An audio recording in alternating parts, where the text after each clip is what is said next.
네, 안녕하세요. 반갑습니다. 송정희 낭독학교 성우 송정희입니다. 아, 오늘은 우리 한 달 살이 벌써 35번째 낭독회를 진행하게 돼요. 우리 1인 낭독가, 우리 근사한 낭아님, 우리 김현미 선생님께서 박선영 작가의 그저 하루치의 낙담으로 송정희 낭독학교 오픈 채팅방에서 한 달 동안 이 책을 건네주셨어요. 네, 우리 김현미 선생님 나와주세요. 안녕하세요. 반갑습니다. 안녕하세요. 네. 김현미입니다. 저는 제주에 살고 있고요. 음. 지금 본업으로는 보험 설계사 일을 하고 있고, 부캐로는 지금 SNS 상에서 아까 소개시켜준 그 근사한당아라는 이름으로 활동하고 있습니다. 아니, 본캐와 부캐를 가지고 계신 분이네요. 아, 네. 그리고 또한 지금 그 낭독메이트 문학살롱이라는 모임을 통해서 네. 그 낭독을 처음 접하는 분들부터 그리고 낭독에 익숙한 분들까지 온라인하고 오프라인 상에서 여러 낭독 프로그램을 운영하고 있거든요. 네. 예, 제가 낭독을 처음, 즐기는 음, 것에 이제 그치지 않고 어떻게 보면은 낭독 문화를 좀 이끌어가고 계신데, 이 제주도에서 제가 봤을 때 우리 현미 선생님 굉장히 활발하게 활동을 하시는 걸로 알고 있어요. 그쵸? 네. 네, 어떤 활동들 하고 계신지. 음, 어, 일단은 지금 현재로서는 여러 가지 그 프로그램을 좀 운영하고 있어요. 뭐 고전 문학 낭독 프로그램이라든지 음. 그리고 새벽 낭독 모임도 지금 이끌고 있고 그리고 또한 그 낭독 지도자로도 또 활동을 하고 있거든요. 예. 근데 그 누군가한테 낭독을 알려주는 그 시간이 너무나 좋더라고요. 그리고 음. 또 그 시간을 통해서 어, 그 사람들한테 그 알려줌으로 인해서 제가 더 배우는 것들이 더 맞아요. 많아져. 예. 그 시간에 제가 더 많이 성장을 했던 것 같아요. 음. 예. 그렇게 활동하시면서 좀 느끼는 것들 좀 있으실 것 같아요. 어떤 것들이 좀 보람이 있으시고 또 나를 또 충만하게 하는 부분들이 분명히 있을 거거든요. 네. 제가 이렇게 좀 그 후기를 좀 들어보면 제가 처음 수업을 나갔던 곳에서는 그 부부가 이제 수업을 들으러 오셨거든요. 네. 예, 부부인데, 남편분의 그 목소리를 듣고 자기는 이렇게 처음으로 이 남편의 목소리가 이렇게 좋은 걸 처음 알았다. 어, 이런 시간을 좀 이렇게 마련해 준 거에 대한 좀 감사? 이런 거에 대해서도 좀 알게 되었고, 그러니까 그런 걸 좀 느끼다 보니까, 이게 관계 안에서도 상대의 이야기, 상대의 목소리를 들어보는 게 쉬운 게 아니구나. 네, 맞아. 예, 우리가 늘 듣고는 있는데, 주의 깊게 듣지는 않는구나. 예, 그 생각을 좀 갖게 되었어요. 음. 그리고 또, 다른 후기로는 제가 또 그냥 이렇게 모임에서 이렇게 만났을 때와 뭔가 낭독을 가르쳤을 때 그 모습이 완전히 확연히 다르다고 맞아요. 하더라고요. 네. 예, 그래서 저한테 또 그런 면이 있다라는 거를 좀 제 스스로가 또 느끼게 되었던 음. 시간들이, 예, 시간들을 좀 갖게 되었어요. 또 다른 예, 나를 발견하는 시간이기도 예, 하네요. 예. 네, 그래요. 이게 낭독이라는 게 대부분 어떤 말 작업이나 화술, 말맛을 살리는 작업이라는 생각들 많이 하시는데, 이제 많은 분들의 피드백, 마지막에 어떤 피드백을 들었을 때는 낭독은 경청의 작업이다. 음, 응, 듣기 수행이다라는 얘기를 해주시는 분들도 계신 거 보면, 네네. 우리가 참 입은 많이 열고 사는데 귀를 열고 사는 일이 쉽지 않고 또 그리고 그런 어떤 문화가 잘 형성이 돼 있지 않은 부분도 없지 않아 있다라는 생각이 들어요. 어, 계속적으로 낭독 작업하면서 계속 성장하고 계신데 저희 또 토요일 아침 7시에 낭독 책방에 이렇게 방문을 해주셔가지고 또 우리 박선현 작가님의 그저 하루치의 낙담을 같이 만났어요. 낭독 책방 하시면서 조금은 낯설기도 하셨다고 얘기해 주셨어요. 네네. 제가 이제 여러 프로그램을 운영하면서 읽는 책들이, 낭독하는 책들이 보면 좀 결이 좀 감성적인 결들의 책들을 좀 많이 읽혀냈었는데, 낭독 책방을 하면서 저하고는 정말 그 음. 종이를 따지게 되면 앞과 뒷면을 완전 알아보는 그런 결의 그런 책들을 조금 접하게 되는 시간인데, 이번 그러게요. 책은 진짜 정말 더더욱 그랬거든요. 음, 저하고는, 저는 이 책을 진짜 집어서 읽어보진 않았을 것 같다. 예, 제 스스로는. 그런 책이었는데, 그런 책이 저에게 진짜 필요했던 책이더라고요. 음, 네. 그래서 제 결핍, 제가 갖고 있지 않았던 것들을 좀 채워줄 수 있는 책이구나. 그런 거를 이 책에서 좀 많이 느꼈거든요. 그래서, 낭독책방을 소개한 우리 성우님께 너무 음. 감사드린다. 예, 감사드립니다. 예. 네. 그리고 그, 또한 그 성우님께서 제가 성우님하고 수업을 받을 때 제가 진짜 몸하고 마음이 너무 지친 상태였거든요. 예. 그리고 낭독을 처음 접했을 때 어, 뭐라고 해야 될까요? 되게 그 낭독 안에서도 도망치고 싶었던 순간들도 너무 많았고 좀 숨고 싶었던 순간도 있었고 또 되게 많이 낙담도 했던 것 같아요. 예. 좀 잘하고 싶은 마음이 더 많이 커서 그 사람들 앞에서 제 소리를 내고 이제 그 소리를 또 마주한다는 게 생각보다 쉽지는 않았던 시간이었던 것 같거든요. 그러게요. 네. 근데 이 책이 저한테 좀 부족했던 거 제가 이제 와서 좀 돌이켜보면 제가 왜 이렇게 낭독이 더딜까라고 생각했을 때 아, 제 안에 있는 그 민낯을 제가 제대로 보지 못하고 꺼내지 못했구나. 네. 제 안에 무수히 많은 것들이 있는데, 그거를 보여주는 거를 되게 창피해 했다라는 생각을 많이 갖게 되었습니다. 음, 근데, 어, 저희가 뭐 계속 어떤 사적인 교류를 하는 건 아니잖아요. 낭독 안에서 정말 저희 책 안에서만 서로 어떻게 보면 소통을 한다라고 볼 수 있는데, 그래도 이제 가끔 가다가 이제 낭독 책방에서 뵈니까 또 거기에서 우리가 나눔하는 작업에서 이렇게 현미 선생님 보니까 어 점점 자기 이야기를 하는 것에 대해서 스스로가 되게 두려움이 없어지는 모습들이 좀 있어요. 그 모습을 보면서 저도 또 자극을 받기도 하거든요. 네. 결국에는 뭐 책을 저희가 만나는 건 거기에서 이제 그 나를 좀 발견하고 또 결핍이 없는 사람이 어디 있어요. 어. 근데도 참 더디 간다라는 표현을 하셨는데 더디 가니까 지금 이 시간까지 있는 것 같아요, 현미세. 음, 그러게요. 꽤 오랜 시간을 이렇게 낭독 인연을 맺고 있어요. 네네. 오늘도. 어, 그저 하루치의 낙담이 좀 낯설기도 하고, 또 어떻게 보면은 내가 꽁꽁 숨겨놨었던 나의 민낯을 들추는 것 같아서 조금은 아픈 시간도 있으셨을 텐데, 그게 이제 고스란히 한 달 동안 1인 낭독으로 책을 전달해 주시면서 목소리에 뚝뚝 묻어나는 시간이 아니었나라는 생각이 듭니다. 그저 하루치의 낙담이 박선영 작가님의 이 책은 어떤 책인지 좀 소개 부탁드려도 될까요? 음, 박선영 작가님은 국어국문학을 전공했고, 오랫동안 기자로 일해온 분이고요.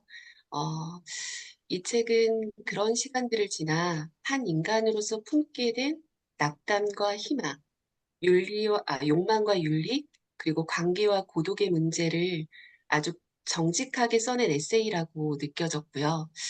출판사 소개를 보면 이 책은 분초를 다투는 저널리즘의 시간에서 한 걸음 물러난 뒤, 어, 저자가 자기 삶에 오래 남아있던 질문들을 다시 들여다보며 쓴 기록이라고 소개되거든요.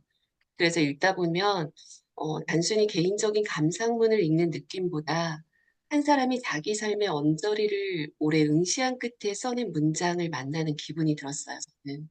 네. 그리고 이 책을 읽으면 읽을수록 작가님은 자기 안을 참 오래 들여다보는구나. 어, 그리고 또 좋지 않은 마음도 있고 부끄러운 마음도 있고 초라한 마음까지도 있는데 그런 마음들을 그냥 지나가지 않고 끝까지 붙드는 사람이구나. 그런 음, 생각을 했어요. 음, 어, 저는 아까 이야기한 것처럼 제 민낯을 그렇게 잘 드러내는 사람이 아니거든요. 괜찮은 척하고 싶고 막 잘해 보이고 싶고 아니, 그러다 보니까 뭐 제 마음을 좀 보는 그런 작업들을 좀 자꾸 뒤로 미루게 되고요. 뭐 그런 것들이 있는데 이번 책을 통해서 그런 부분들에 대해 좀 나오게 되면 제가 좀 멈추게 되더라고요. 그러게요. 예, 예. 그리고 이 책은 좀 제목부터가 참 좋은 것 같아요.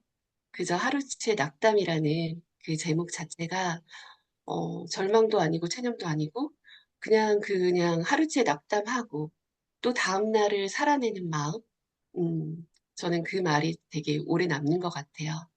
그리고 또, 어, 그한 사람의 속마음이 얼마나 정직하게 그 언어가 될 수 있는지를 보여준 책이라고 생각이 들어서 진짜 옆에 두고 자꾸 곱씹게 될 책이라고 보면 될 것 같아요. 저한테는. 그러게요. 네, 이렇게 우리 마음을 보고 싶지 않아가지고 너무 자기 스스로도 창피하기도 하고 두렵기도 하고 너무 그 초라함과 비루함 때문에 이렇게 딱 덮고 싶은 마음이 있는데 그저 하루치의 낙담은 좀 아프지만 계속 내 마음을 볼 수 있게끔 또 용기를 건네기도 하는 그런 이제 작가의 화법이 있어서 또 안 괜찮으면 어떻습니까? 그쵸? 네, 어, 그래요. 괜찮은 척 하는 것보다 안 괜찮은 걸 드러내는 게 더 낫다라는 생각이 저는 요즘에 좀 많이 음, 들더라고요. 그게 내 음, 정신 건강을 위해서도 좋구나라는 생각이 들었습니다. 그러면은 어떻게 책의 좀 본문으로 들어가 볼 수 있을까요? 네. 음. 제가 이 책을 좀 끝까지 읽게 할 수 있게 그 만들어준 프롤로그부터 좀 발제 낭독을 좀 해보도록 할게요. 네. 네, 감사합니다.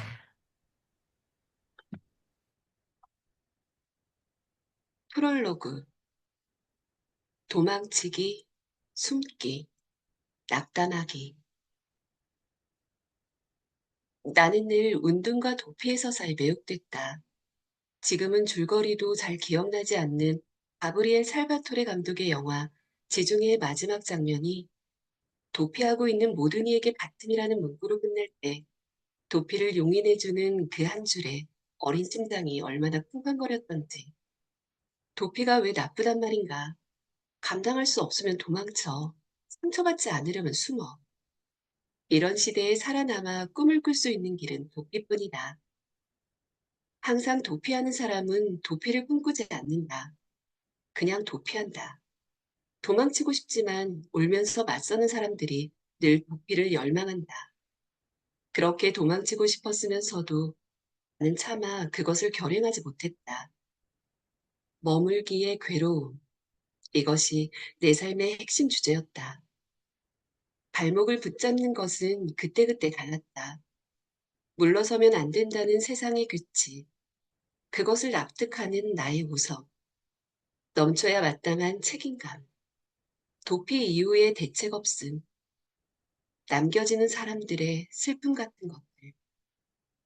그래서 늘 우물쭈물 맞섰고 자주 패배했다. 작은 승리의 경험이 때때로 있었지만 그것들이 나의 도피욕을 잠재우지는 못했다. 나는 자주 도망가고 싶었고 숨고 싶었다. 기자라는 일에서 도망치고 싶었고 관계로부터 도망치고 싶었으며 때로는 양육으로부터 도망치고 싶었다. 근원적으로는 인간 세계에서 도망치고 싶었다. 평생 가졌던 하나뿐인 직업을 집어던지고 남들은 학위를 따도 두 개는 땄을 긴 시간 동안 나는 정말이지 사소하고 한심한 일들만 했다. 기타를 배우고 별자리를 공부하며 칸트 철학 강의를 들으러 다녔다. 꽃꽂이를 배우고 중세 수도원에 관한 책들을 한동안 들이팠다. 한심하게 빈둥거렸던 그 긴 시간이 즐거웠다고만 할 수는 없다. 늘 낙담해 있었기 때문이다. 나 자신에 대해, 나를 둘러싼 사람들과 내게 벌어지는 일들에 대해, 나의 미래와 내가 살아가는 세상에 대해 나는 자주 낙담했다. 혼자서 학교 다닐 수 있으면 자식은 다 키운 거라던 내 계산은 완전히 빗나간 오답이어서 두 사춘기 자녀의 양육이라는 눈덩이처럼 불어난 과업은 다른 어떤 일에도 집중할 수 없도록 나를 압도했다. 달콤했던 고독이 자각할 새도 없이 위태로운 고립으로 나를 몰아넣은 일도 흔했다. 세상에는 여전히 올 일이 많았고 나는 이렇게 긴 시간 동안 아무것도 해내지 못한 자신에 대해 낙담하고 또 낙담했다. 하지만 예전만큼 괴롭지는 않았다. 내가 한 것이 실망도 절망도 만도 포기도 체념도 아닌 낙담이었기 때문이다. 낙담. 바라던 일이 뜻대로 되지 않아 마음이 몹시 상하. 떨어질 락에 쓸개 담을 쓴다. 쓸개가 떨어지는 기분. 사막의 낙타가 흘리는 눈물인지 땀인지 모를 어떤 뜨뜻하고 축축한 액상의 정서가 이 단어에는 배어 있다. 낙담. 비슷한 뜻을 지닌 그 모든 단어들 중에서 낙담이야말로 가장 사랑스럽고 대견한 단어다. 시무룩한 얼굴과 축 처진 어깨, 저무는 석양처럼 한쪽으로 기울어진 고개를 한 채 떨어진 쓸개를 주워 담으며 하는 말. 에이, 다시 한번 해보자. 쓸개를 떨어뜨린 채 계속 살아갈 수 있는 사람은 없으니까. 이 단어에서 풍기는 한시성은 마음껏 낙담하도록 거대한 자유를 준다. 작은 일을 도모하며 작게 실패한 사람이 금세 딛고 일어나 다시 이뤄낼 그 작은 무언가를 낙담이라는 단어를 들으며 상상한다. 손에 든 지갑을 실수로 잠시 땅에 떨어뜨린 것처럼 용기와 줏대가 잠시 소강하는 것뿐 다시 집어올리면 그만이다. 때로는 후두둑 눈물이 떨어질 때도 있지만 손등으로 재빨리 훔치며 슬쩍 웃어본다. 괜찮아. 아무것도 아니야. 정말 아무것도 아니야. 나는 절망하지도 않았고, 비관하지도 않았고, 체념하지도 않았다. 그저 하루치의 낙담을 하고, 다음 날이면 다시 하루치의 작은 기대를 품으며 사소하고 한심한 일들을 계속한다. 내가 하는 이 작고 한심한 일들이 언젠가는 쓰일 때가 있을 거라고 믿는다. 뭐 꼭 쓸모가 없어도 괜찮다. 내 유리병의 돌멩이들이 덜그럭거리지 않도록 거친 돌들의 격돌에 유리병이 깨지지 않도록 그 작고 고운 모래들이 완충해 줄 테니까. 지난 7년간 나는 제법 많이 울었다. 모래에 눈물이 섞였으니 그것은 더욱 탄탄하다. 지금 내게 필요한 건 크고 텅 빈 것이 아니라 꼭 꽉 찬 것들이다. 더 이상 나는 덜그럭거리지 않는다. 나는 내파하지 않았다. 네, 프롤로그 낭독은 여기까지고요. 그다음에 그 두 번째로는 우리가 멀어져 갈 때인데요. 어, 이 장을 읽으면서 저는 그 사람과 사람 사이의 멀어짐이라는 게 큰일 하나로 오는 게 아니라 음, 정말 작은 실금에서 시작되는구나. 그런 생각을 하게 되었고요. 그리고 이 장에서 제일 오래 남았던 건 인간은 결국 자기가 사랑받고 있는지 확인하고 싶어 하는 존재라는 말이었습니다. 예. 우리가 가까운 관계 안에서도 보면, 사실 서운하고 흔들리고 멀어지는 데에는 미움만 있는 게 아니라, 뭐 두려움도 있고, 서운함도 있고, 확인받고 싶은 마음도 있잖아요. 어, 저는 그 지점을 이 장이 참 정확하게 짚고 있다고 생각이 들었고, 그리고 또 하나 더 오래 남았던 건 실금이 같다고 해서 끝이 아니라 그걸 보수할 수 있다는 말이었습니다. 네. 근데 그러려면 결국 먼저 정직해야 한다는 거. 내 마음의 근절을 살펴보고 그걸 솔직하게 말해야 한다는 대목에서 저는 많이 머물렀고요. 음, 그래서 오늘은 이 장의 전체를 다 읽기보다 그 마음의 결이 가장 따뜻하게, 또렷하게 느껴졌던 부분을 발췌해서 읽어보도록 하겠습니다. 두 번째 낭독 들어갈게요.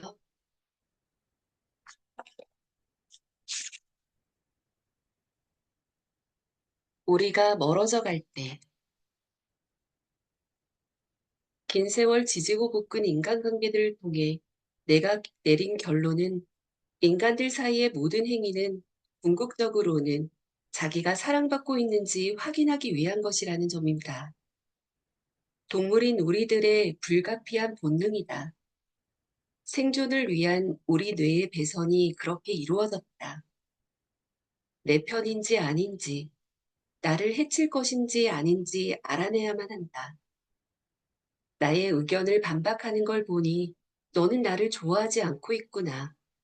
내게 미소 지으며 인사하지 않는 걸 보니 자네는 나를 좋아하지 않는군. 우리의 상사들이 의견 반박과 복도에서 인사하지 않는 행위를 가장 견디지 못하는 것은 다 사랑받고 싶은 동물적 본능에서 비롯된 것이다. 언어에서 메시지가 아니라 뉘앙스가 의미의 파랄인 이유다. 사람을 무너뜨리는 최후의 일격은 온 세상이 나를 미워하고 있다는 느낌이며 이것은 누구도 극복하기 어려운 치명적 감정이다.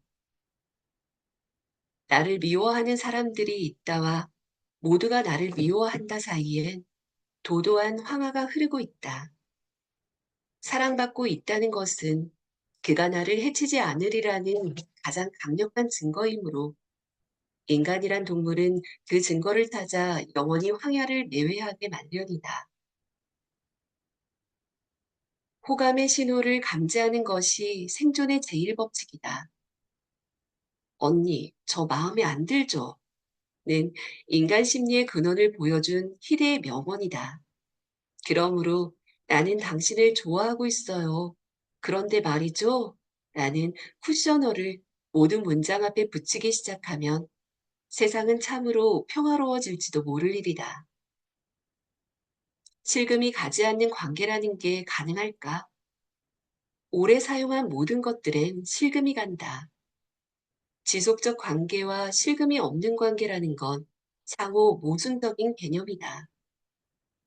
우리는 이제 시간에 횡포한 위력을 안다. 문학과 예술의 사회사에서 아르노트 하우저가 플로베르의 소설 보바리 부인과 감정교육에 대해 논하면서 말했듯 우리가 두려워할 것은 큰 재난이 아니라 작은 재난들이다. 하우저는 이 소설들의 진정한 주인공은 마담 보바리와 프레데릭이 아니라 시간이라며 우리는 우리 생애의 가장 거창하고 충격적인 좌절들로 인해 파멸하는 것이 아니라 우리의 희망과 야심이 시들면서 함께 시들어간다고 말한다.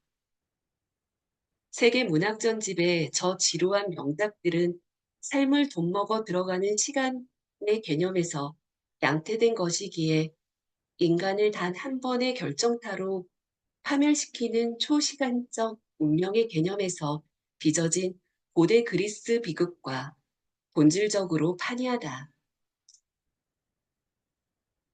인식이야말로 우리 삶의 가장 서글픈 사실이다.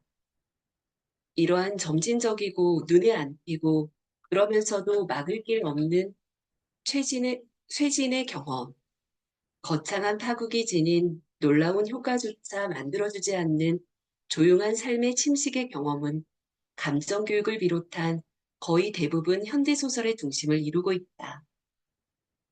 나는 하우저의 이 문장을 20년이 넘도록 잊지 않고 있다. 쓰고 나면 언제나 울 것 같은 기분이 드는 문장. 거창한 파국이 지닌 놀라운 효과조차 만들어주지 않는 조용한 삶의 침식. 지나치게 제도권적인 삶을 살아왔으면서도 제도권의 삶을 숨막혀 하는 나는 제도 밖의 이단아들에게 곧잘 끌린다. 우리는 한동안 잘 지낸다. 서로의 결핍을 채워주고 이내 공통점을 발견한다. 관계는 즐겁다. 그러나 지속되지 않는다. 우리의 선택들이 암암리에 서로를 공격하기 때문이다. 무언가 끊임없이 건드려진다. 실금이다. 너는 나의 비겁이 싫고 나는 너의 대책 없는 신랄함이 버겁다. 제도 바깥으로 나올 것도 아니면서 노상 징징거리고 있는 내가 실은 나도 싫다. 그렇지만 나는 온통 뾰족한 너도 실은 제도 안으로 들어오고 싶어 한다는 것을 눈치챈다. 우리는 피차 정직하지가 않다. 엉겹결에 몸의 반쪽 정도는 제도 바깥으로 탈락된 무직자 신세가 되고 보니 인생이란 결국 좋아하는 사람들과 즐거운 한때를 보내며 저마다 해야 할 일을 묵묵히 해내는 것, 단지 그뿐인 것 같다. 이왕이면 좋아하는 사람이 좋은 사람인 것이 좋고 해야 할 일이 좋아하는 일인 편이 보다 좋겠다. 그럼에도 실금은 불가피하다. 방법이 없는 것은 아니다. 아무리 가는 실금이라도 그냥 두지 않고 보수하면 된다. 다행이다. 안 깨졌네. 하고 그냥 넘어가선 안 된다. 그러려면 우선 정직해야 한다. 내가 왜 그런 실수를 했는지 내 마음의 근저를 살펴보고 그것을 상대에게 솔직하게 토로해야 한다. 멀어진다고 해서 좋아하는 마음을 그냥 내버려 두면 안 된다. 늘 청결한 욕실을 원한다면 청소라는 노력이 부단히 필요한 것처럼 멀어지는 마음에도 곰팡이가 피지 않도록 햇볕을 자주 쐬줘야 한다. 가까이 있는 동안은 이러저러한 사회 정치적 다력으로 인해 접시가 잘 깨지지 않는다. 어떻게든 좋은 쪽으로 관계를 유지하기 마련이다. 하지만 멀어지고 나면 이런저런 실금들이 총궐기 하면서 관계의 청산을 요구한다. 이런 일들이 있었잖아요. 그만 끝내라고요. 그렇게까지 하면서 굳이 만나고 싶지는 않다는 마음이 들기 시작하면 당신은 실금들의 걸기에 패배하고 만 것입니다.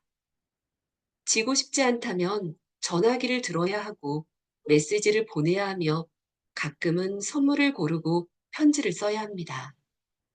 내가 미처 못했을 땐 아무리 바빠도 기쁘게 연락을 받아야 하고 정말 바빠서 연락을 놓쳤다면 반드시 콜백을 해야 하며 예기치 못한 편지나 선물에는 산토끼처럼 깡총깡총 뛰면서 반색을 해야 합니다. 이것이 멀어지기의 기술입니다. 네. 그 다음으로는, 쭉 갈까요, 성우님? 네네네네. 좋습니다. 네. 그 다음으로는 엘리제를 위하여거든요. 이 장에서는 아까 제가 말씀드렸던 그 결핍이라는 거, 그 이야기가 나와요. 예.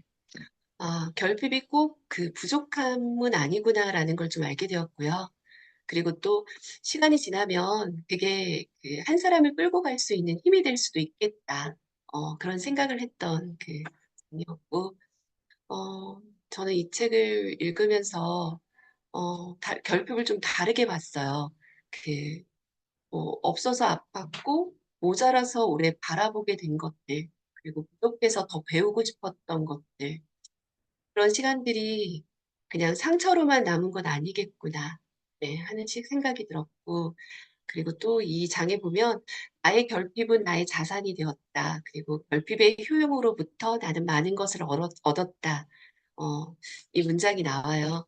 예, 이 문장을 읽으면서 이게 보니까 뭐 이런 부족한 부분들을 다 견디고 그 후에 바라봤을 때 아, 그때 나올 수 있는 이야기가 그런 문장이 아니었나 하는 생각이 들고요.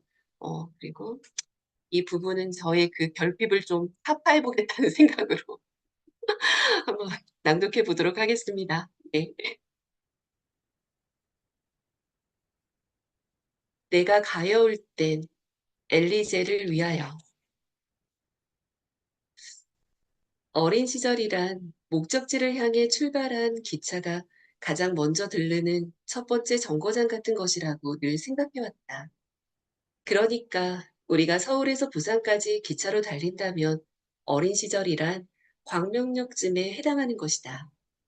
광명역은 서울에서 출발하는 기차 여행자에게 목적지가 될 수 없고 출발의 설렘과 흥분 속에서 이내 잊혀지는 곳이다.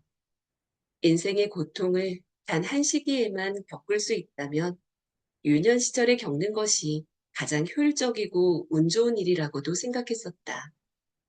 그런데 광명리까지 안락하고 평온하게 달려오는 것이 인생의 가장 큰 행운 중 하나라니. 우리가 어떤 말을 듣고 까닭없이 화가 나거나 마음이 상했다면 이유는 하나다. 맞는 말이기 때문이다. 내가 인정하고 싶지 않은 일말의 진실을 그 말이 건드리고 있기 때문에 우리는 흡사 돌에 맞은 개구리처럼 퍼드득 마른 땅 위로 튀어오르는 것이다.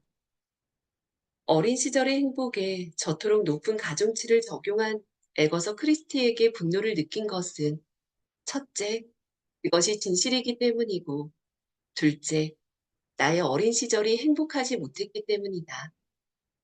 어린 시절은 한 영혼의 골격을 빚어낸다. 훗날 그 골격을 바꿀 수는 있어도 그러기는 매우 힘들다.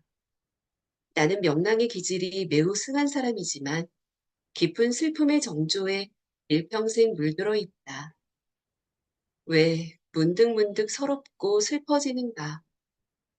찬밥처럼 방에 담겨 하루치의 숙제를 다 하고도 아직 지지 않는 해를 보며 아득했던 기억. 엄마 없는 하루의 길이를 감당할 수 없어 그저 낮잠만 자곤 했던 어둡던 골방의 그 꼬마. 슬픈 아이였던 나는 저 기영도의 시, 엄마 걱정을 읽으면 지하철이고 사무실이고 번화가 한복판이고 간에 주저앉아 울지 않을 도리가 없는 그런 슬픈 어른으로 자라난 것이다. 어린 시절이 중요한 이유는 그 시절의 경험과 감각이 계급의식을 뼈에 아로새기기 때문일 것이다. 그것이 어린 시절에 가공할 위력이다.